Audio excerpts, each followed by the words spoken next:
In order to properly read any surface, it is important to follow a number of steps and so ensure an accurate colour reading.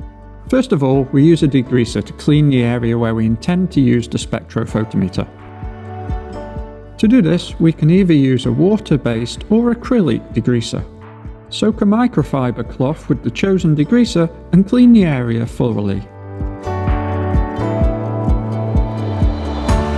Polish the surface where we are going to make the measurement for a much more accurate and distortionless colour reading. To do this, always use a polishing machine instead of polishing manually with a microfibre cloth, as this will ensure even pressure and movement during the work.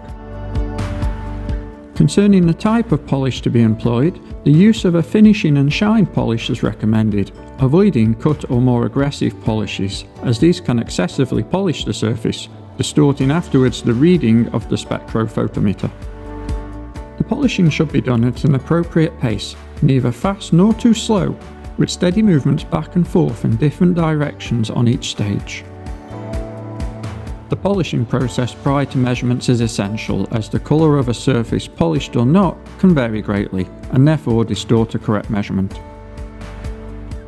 Once the polishing has been carried out, remove the remains of the polishing paste with a cloth.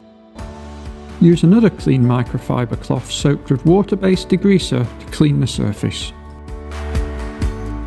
In this case, it is important to use a water-based degreaser instead of an acrylic one, as the water-based degreaser is less aggressive to the recently applied polish. When the reading surface has been properly cleaned, then we are ready to perform the measurement with the spectrophotometer.